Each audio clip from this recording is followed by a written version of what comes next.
Have you ever imagined waking up one morning and realizing your entire life savings couldn't even buy a single loaf of bread? This isn't a nightmare. It really happened in Germany, exactly 100 years ago. In 1923, money itself collapsed. People literally carried their wages home in wheelbarrows. Children played with stacks of worthless banknotes as if they were building blocks. And once wealthy families found themselves burning cash in their fireplaces because it was cheaper than buying firewood.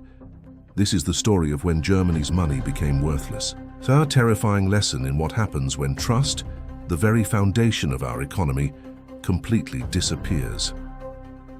Let's rewind to the aftermath of World War I. Germany was broken, politically, socially, and financially. The war had drained its economy, destroyed its industries, and left it drowning in massive debts. But the real trouble began with one word: reparations. After losing the war, Germany was forced by the Treaty of Versailles to pay the Allied powers enormous sums, the modern equivalent of hundreds of billions of dollars. They demanded gold, coal, steel, foreign currency, anything of value. But Germany didn't have it. Its gold reserves were gone, its factories were damaged. And so, the government made a fateful decision. They decided to print money. At first, it seemed like a simple solution. Printing more German marks helped pay the bills, soldiers' pensions, government salaries, and those crushing reparations installments. But soon, the printing presses began running day and night. Paper marks poured out by the trillions. And slowly, something terrifying started to happen. Prices began to rise, then they began to explode. In early 1922, a loaf of bread cost a few marks. By late 1923, that same loaf of bread cost 200 billion marks. People's savings vanished almost overnight. A middle-class family that had saved their entire lives suddenly found they couldn't even afford an egg. Imagine watching your life savings just melt away, not because you spent recklessly, but because your own government destroyed the value of your money. Workers demanded to be paid twice a day because prices would literally double between morning and evening. Shops started refusing to accept paper currency, demanding goods instead. Butter for shoes, coal for bread, clothing for medicine. The economy wasn't running on trust anymore. It was running on pure panic. The German mark had become less valuable than toilet paper. Children built kites from banknotes. Housewives used them as wallpaper. People had to carry suitcases full of cash just to buy groceries. But hyperinflation wasn't just an economic crisis. It was a psychological one. It shattered people's faith in money, in their government, and even in basic morality. The chaos bred desperation. And as history has shown us time and time again, desperation breeds extremism. But let's pause. How could this have happened so fast? To understand, you have to understand what money truly is. Money isn't just paper or coins, it's trust. It is a shared belief that what you hold in your hand today will still hold value tomorrow. When that belief breaks, money becomes meaningless.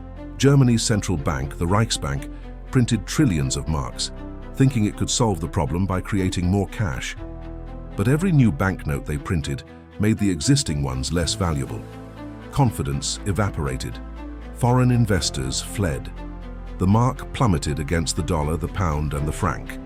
By November 1923, $1 US was worth 4.2 trillion German marks.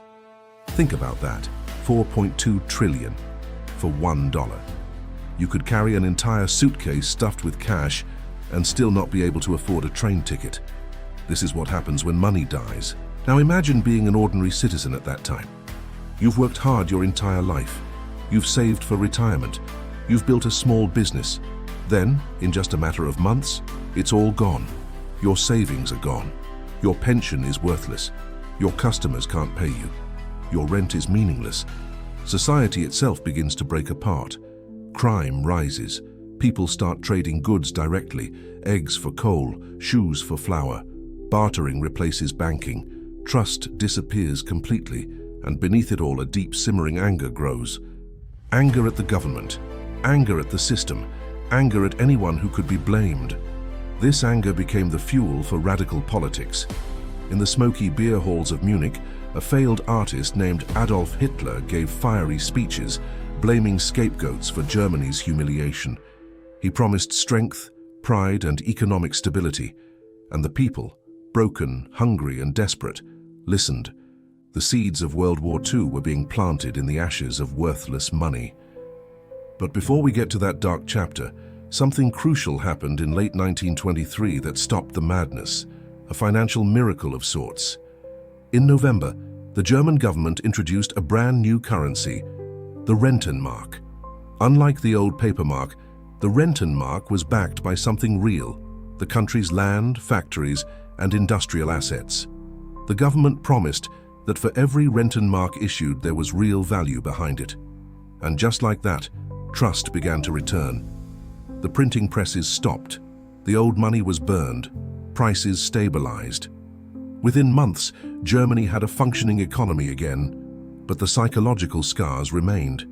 Generations of Germans grew up fearing inflation more than anything else.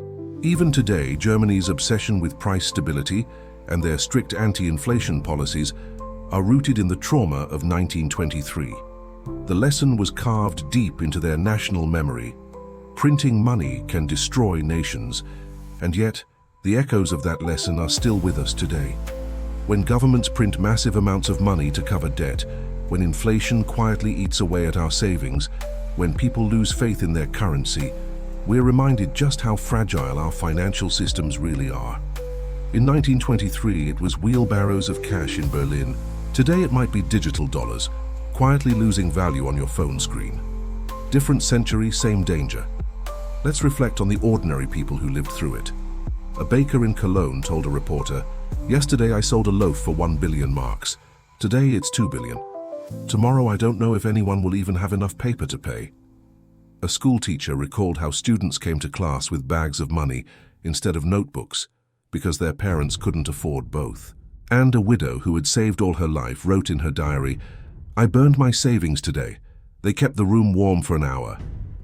It's hard to grasp what that feels like, to see numbers grow bigger, but your power to buy shrink smaller, to hold 1 million marks in your hands and still be hungry. Hyperinflation is more than an economic event. It's a collapse of civilization's promise, the promise that hard work will be rewarded, that tomorrow will be stable, and that value can be measured. When that promise dies, chaos follows. And yet, as devastating as it was, Germany rebuilt. Factories restarted, trade resumed. But the ghosts of 1923 never left. They haunted every banker, every policymaker, and every ordinary saver who learned to fear the word inflation. Even the creation of the euro many decades later carried the imprint of that trauma. The European Central Bank was built with one mission above all, to keep inflation low, no matter the cost. Because they knew that once you lose control of money, you lose control of everything. So what can we learn from this century-old disaster? First, money is only as strong as the trust behind it. Second, governments cannot print their way to prosperity. And third, inflation isn't just about prices. It's about power.